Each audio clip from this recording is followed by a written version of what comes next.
132 years, that is enough. We need to get out there and vote. We need to get out there and support our women. Thank you very much.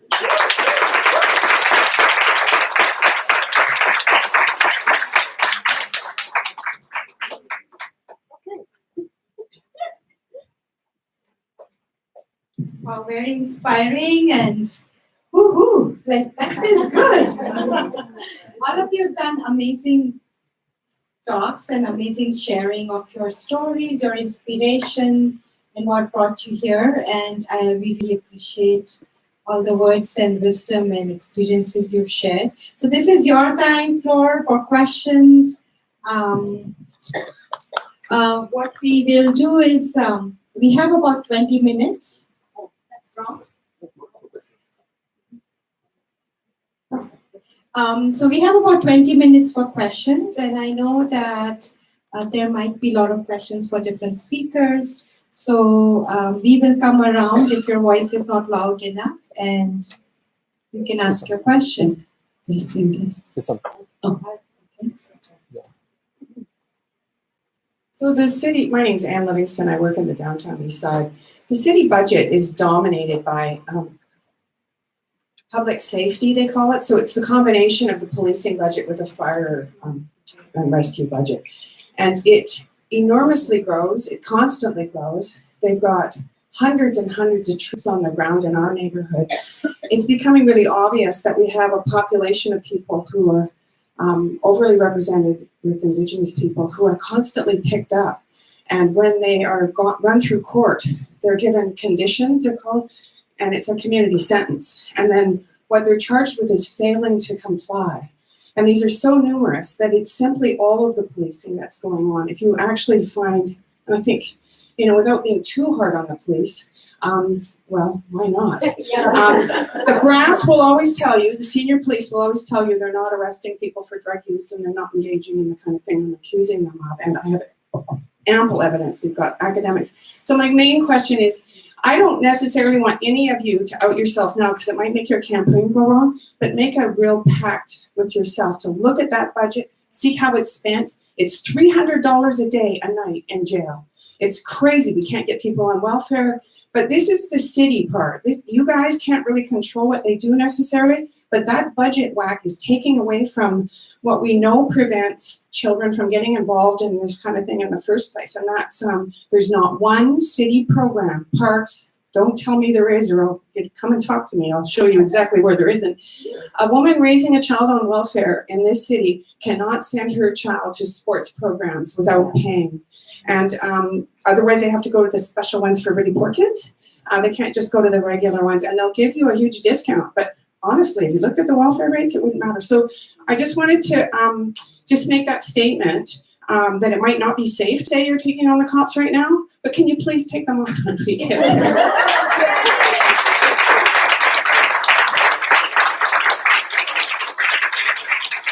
Okay, before people respond, I'd like to thank you very much, Anne, and thank you so much for all your work over decades.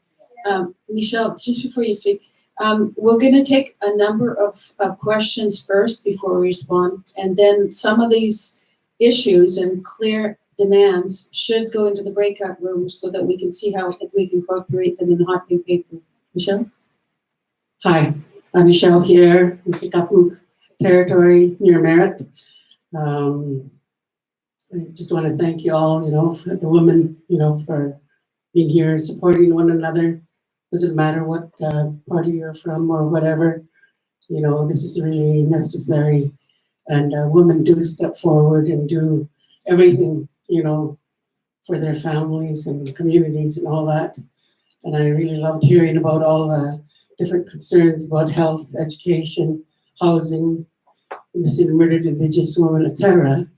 But there's one thing that I didn't hear anybody talk about, and that's the environment. I want to know what your thoughts are, on things like the pipelines, all those people up at the Camp Cloud, who are getting arrested, those elders and those women, those ladies need our support too. And it's just ridiculous, how they've been dragged through the court system. And they're also failing to comply. And they are blackmailed into signing documents saying, that they're not going to do this anymore. They're not going to protect Mother Earth anymore.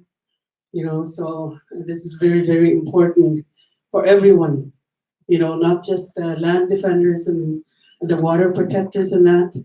This is going to affect everyone in our future, the future of our children. Thomas.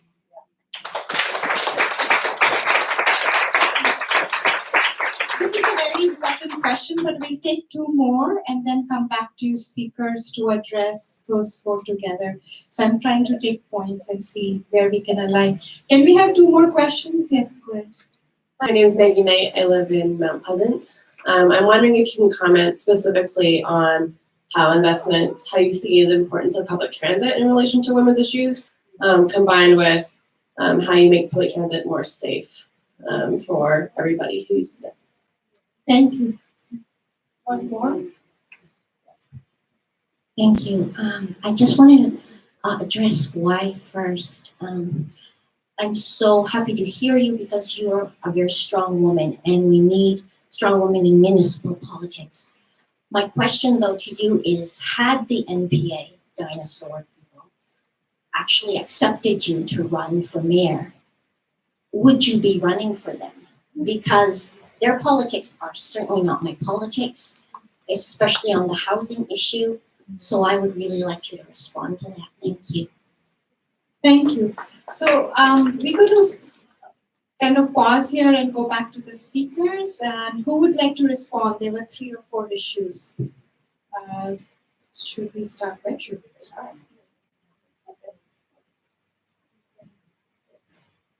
So I'm going to pick up on the environment and public transit right off the bat. The environment, I've been working as an environmentalist, well, since I was 18 years old, 17, 16, who knows. I think that's when I first met Adrian Carr, was in the 80s. And Adrian, I know you're going to be speaking to this issue. A big chunk of what I've spent my life doing is trying to work towards solutions on environmental issues. So starting carbon talks, starting renewable cities, trying to convince cities that they could actually move to 100% renewable when everybody told me not to focus on cities because they control the demand but not the supply. So the issue of Kinder Morgan is really serious, and what you're talking about is beyond the environment, I think, Michelle. You're talking about everything about the land and the sacredness of what's going on here, who has access and who makes those decisions and how they make them. And that is so much more than just about the environment. It's about our economics, it's been our culture, our social. And this is one of the big fights of our time, if you like. I happen to think this pipeline is not going to get built, and maybe that's hopeful thinking, but I just don't think the economics are there. I don't think that it will. I think it'll be a stranded asset. My fear is that if they do build it, they'll go south and avoid a lot of what's happening right now in terms of who's speaking up and try and cut off activists at the kneecap. So that's my concern. But it's really serious. This is the big transition we're going through. And when you go through transitions, people want to hold on so dearly to that oil and gas culture. And it's like holding on to the fire age when we're in the digital age. Makes no sense to me. On public transit, very quickly, thank you, Maggie, for your question. Worked for many years on public transit, safe, affordable, 24/7. We've got to get 24/7 transit. We need to really seriously look at, if not free transit in certain areas, how we can make transit more free or freer. And it's not free, it's increasing. And we need to look at a strategy that reduces the rate on transit. I also am far more interested as well in how we create multimodal. So how are we creating places for car sharing at those points, those transit points, that last mile? How we deal with bikes? Can we set up electric bikes as well in those areas where it's really difficult? What we can do around bike infrastructure. Only 1% of our roads right now is bike infrastructure. We need to build on that. And I'm very excited about some of the work that the Mayor's Council has done, and I've spent 5 years of my life facilitating a lot of that work, so I want to pass it on.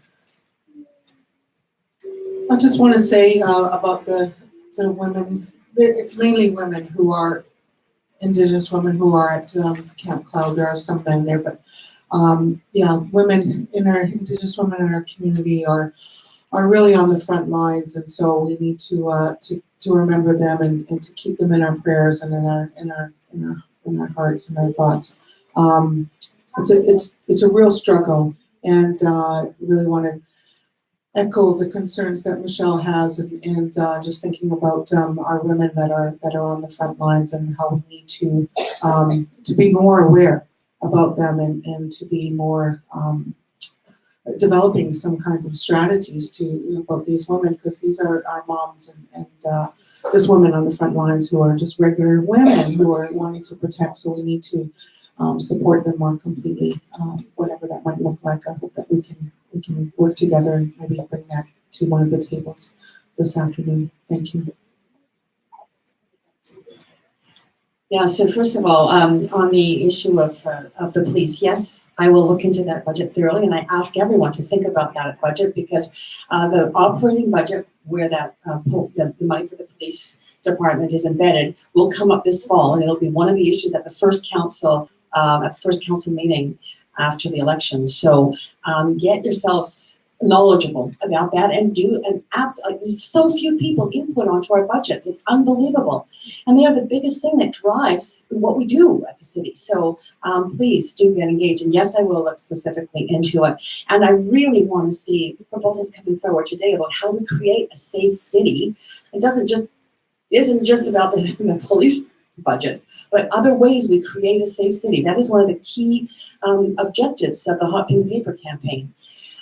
Secondly, in terms of public transit, absolutely believer in public transit. I actually campaigned for the local tax, so we would get money for the first phase of that public transit. I have to be very honest with you. It wasn't because I'm a total lover of the Broadway subway, but I'm so supportive of a huge amount of money going into creating a public transit system that is far more comprehensive within this city. That includes, night transit. Why don't we have night transit? We've got so many young girls down in the Granville Entertainment District who are really threatened by the fact that we don't have that transit. So I'll push for that. I really think we need to think comprehensively about transit. That includes not just all the money into big projects, but much more into many other ways in which we can get people out onto transit at all times of day and night in all parts of the city. On the issue of Kinder Morgan, one of the reasons I ran for the first time for City Council in 2011 is because I am so passionate on this issue and was part of a press conference. I was the federal deputy, Green Party Canada deputy leader at the time. And I was asked to a press conference in which there were representatives of all sorts of levels of different parties and different levels of government. And there was a representative from the city, and that representative, and I'm not going to name a name, said that she wasn't going to speak to the issue to the media that were gathered there because that issue was not the city's jurisdiction. So since getting elected, one of my first motions, and I've done a ton of them, has been to make this a city issue, and it has. It's become a city issue, and I feel really good about that. I am adamantly opposed to any federal money going into the Kinder Morgan pipeline. I've signed a pledge to First Nations that I will go to the line on this. It's terrible that the judge has made a civil contempt of court issue now a criminal contempt of court where people go to jail. That's wrong, absolutely wrong in terms of justice. I believe in nonviolent civil disobedience as a way in which change happens in our society, and that we have to support the people willing to put themselves on the line for that.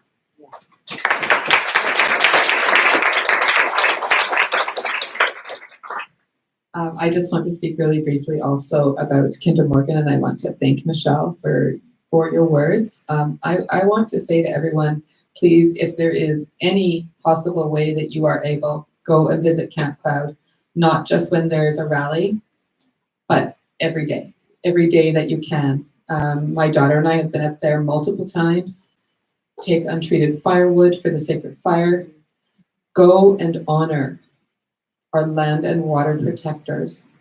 honor them by looking at them in their eyes and holding their hand and actually saying thank you for what they're doing up there. It is, and certainly there's ways that we can all do that down here and not up at Camp Cloud as well. But I just really want to say it is a transformative experience to go up there. You will be welcomed, you will be loved, you will be thanked for coming up there. Be prepared if you can to, like I said, take untreated firewood for the sacred fire, take healthy food to feed our land defenders and our water protectors. Make sure that you, if you can, take down recycling. Done that a number of times, take down recycling.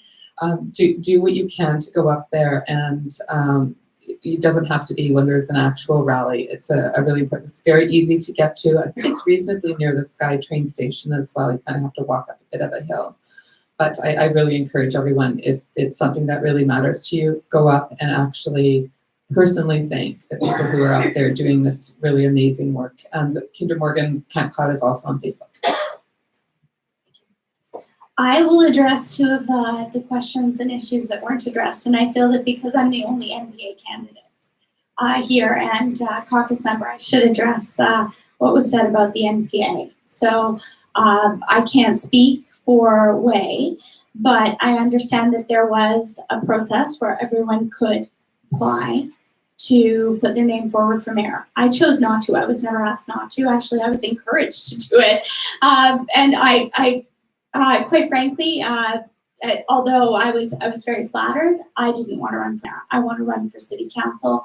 I also am very passionate about building affordable housing. I work with a nonprofit that builds housing at shelter and welfare rates for people with disabilities. If you can imagine rental in the city being difficult for women, imagine being a woman with a physical disability that needs adaptability level 3 housing and has $375 a month. So that's one of the reasons I chose to run for council. So to the person who said that the NPA doesn't share your thoughts on housing and policy, I'm really excited as the campaign moves forward to roll out the policy and what that will look like. But I feel very good about the motions as an NPA councillor that I put forward, including a motion that was supported unanimously by City Council for affordable home ownership.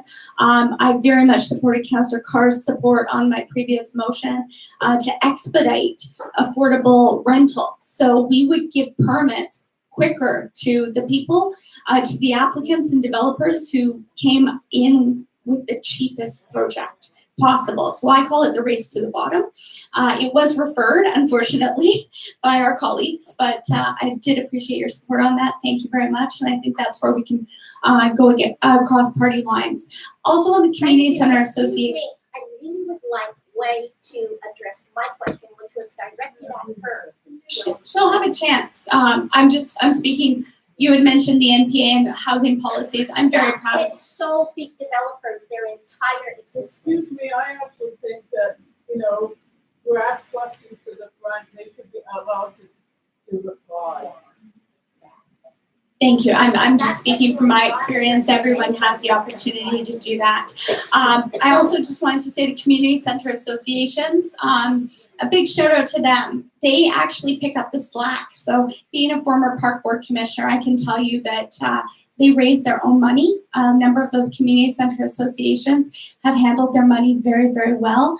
And many of them, the chairs, the tables, everything you see in those community centers, they pay for them. The city and the park board pay for the shells. But I also just want to give a shout out to them because as I sat at those meetings, I know that they support 100% many of the children who are in those programs, no questions asked. They'll pay for that child in a difficult situation. They can't do that for everyone, but I just wanted to give a shout out to community center associations. Thank you. Thank you. Want to respond? I have to give you my deepest apologies because I had told the organizers that I have another event that I was supposed to be at 2:00. So I'm really pushed for time, but I wanted to stay for the question. So I'm going to make this very brief and I apologize to that. We will be issuing policy platforms going forward into the campaign. So rest assured, these bigger, complex, very, very heartbreaking issues we will be addressing. Regarding the one question, since this lady has asked it and she seems quite adamant that she wants a response. It's very difficult to answer hypothetical questions about what would have happened.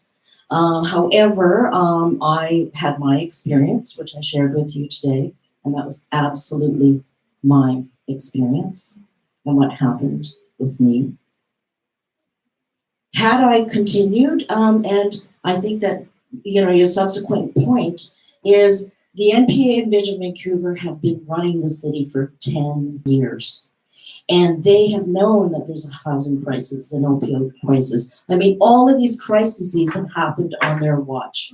This is one of the reasons why we started our own party. It's called Coalition Vancouver, because we are going to address these issues. The party's mantra is 100% for the people, and we are going to bring common sense back to City Hall.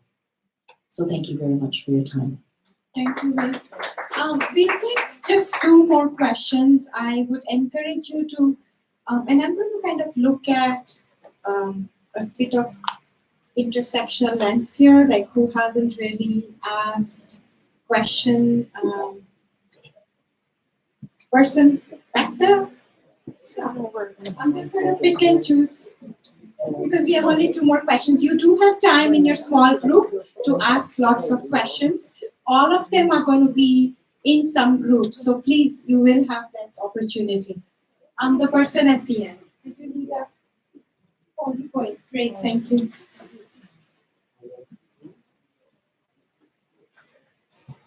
Thank you. So clearly we have a long way to go in destigmatizing language, given that we're a room full of women and we're still being addressed as guys. I wanted to ask what the opinions were of the candidates on trans inclusion in the Vancouver civic community and also just in the general community at large. The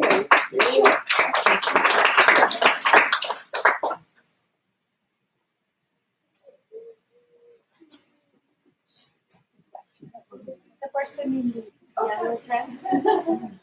Hello, my name is Sadie, and I still technically work for the City of Vancouver, but I haven't gotten an assignment in a couple of years because I was harassed and they wanted me to shut up and carry on, and I didn't want to. I wanted answers, and they thought I was a problem employee.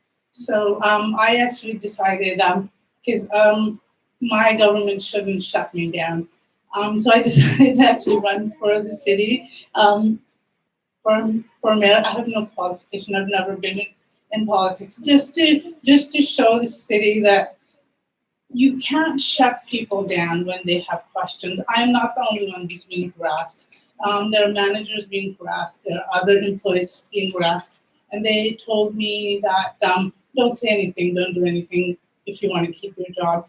And I just want to ask all the candidates, what are you going to do so that, when there's things, when I heard about $1.4 million accidentally given to a developer, when there's 7 managers who sign before it goes out, a large sum of money, how do things like that happen, and why aren't employees encouraged to speak up when there's a problem? Not just bullying. I can handle bullying.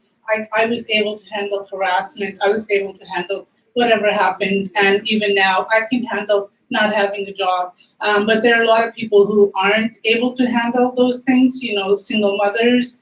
There are people who have large mortgages for multi-million-dollar homes, and so what are you guys going to do about things that are happening within the city, and then you hear things that the councillors are, I don't know, I just hear things are happening that shouldn't be happening. They're socializing with developers and this and that, and I have no proof. I have no idea if it's happening or not. And then I've seen managers actually shaking because I was harassed because I had nothing to do with it. 2 managers were butting heads because there was something happening within the city that one wanted. One had more power than the other, and I just got caught in the middle. And so any of you, how are you going to make a change where people within the city takes a little bit power away from council and the mayor and give it to those intelligent, talented management and employees that city hires, and they work for the city, so they can go up and say, you know what, I don't think this is gonna work. Not just 11 people are not enough to say this is going to work. I think other people should be able to tell citizens that, you know, I think this is happening inside, and I think this is wrong. And so that's what I want to know. Thank you.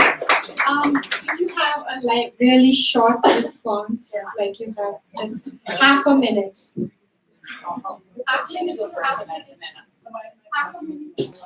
I can't comment on any specific situations, but what I can say is I think that staff morale certainly is an issue. I have seen too many staff leave while I've been at Vancouver Park Board and at City Council, and I'm not saying that I have the answer right now as to how to make it better, because I think that would be short-sighted. I think we have to go to staff and talk to staff about how we can make that better and ask people for their opinion in that. But I also understand that there are policies out there that I'd like to look at more closely, saying that if you're in a union, you might not be able to come and speak to City Hall, especially you can only speak in support of a policy, you can't oppose something. So I think that there's all sorts of different things that we need to look at there. I can't answer all of your questions, but I do certainly think that staff morale is an issue. We need to look at it, and we need to make sure that our staff feel proud, empowered. And the reason we hire them is because they're so good at what they do, and we need to let them do their jobs. Thank you. Please, Yeah, let's keep it focused to the WTC agenda, which is the intersectional lens, and really make the small group more workable for you. So last half minute. Yes. So I'm extremely concerned about the role that developer donations have played in politics in Vancouver. I think that I've campaigned every election to get the developer money out. Thank goodness the change happened provincially, so that is going to be the case. But in 2014, for that election, when I put forward a motion to ask the political parties to voluntarily agree to not accept developer donations, I was the only one that voted for that motion. So I got very concerned about the issue of a developer having fees waived, development cost levies waived, and knowing that was not what council's decision was. It was done within staff. We couldn't find out who, but it prompted me to rewrite the whistleblower policy for the city, because I found that the whistleblower policy, which would have enabled people to come forward without any reprisal, to say, look, something is going on that's fishy in my department or whatever. It was written originally to have the main objective of the whistleblower policy to protect employees that were protecting the image of the city. There was nothing about public interest in it. So I reworded it so that the main goal of the policy has to protect public interest, and that did pass. I also wanted to answer about the policy that's Excuse me, we're over time and there's other questions here, so you can talk to her afterwards. Yes. Say, there is a question around, trans inclusion, and thank you for that. It is obviously very much a center of the intersectional lens. I'm going to be honest with you. I got a long way on this one. I've got a long way to go to learn and understand and deeply appreciate the language that I use and how it has been divisive. And so I'm doing my best and I would welcome anyone to correct my language. The other thing is I am running as an independent for a reason. I think that City Hall has become too partisan, too polarized in its partisanship. And I think we need an independent mayor because we need to be able, we are going to have a council that is going to reflect a great deal of diversity. If we have a mayor that also reflects a partisan, only one part of that diversity, I think that we let the rest of the councillors off the hook. And so all the councillors need to be bringing them full selves to the table. We need everybody there, and we need to be able to support each of the council members in what they're there to achieve. And as a mayor, as somebody who has spent a lot of time all my life facilitating some of the most difficult conversations, whether it's in Cambodia, Afghanistan, wherever it is, in conflict, post-conflict situations, I think Vancouver deserves to have everybody at that table working really hard, and that's what I'm going to be doing. Thank you. Thank you very much, everyone. And we have a little gift for all the speakers. There's the hot pink paper tea bag and bread and roses, which is in the. So we have 10 minutes to quickly go to the washrooms, grab something to eat, and then I think somebody's at the door will let you know where the different work breakout rooms are. Thank you all so much. You're eloquent, you're passionate, you're warriors, and we appreciate your questions and know you have stories to tell.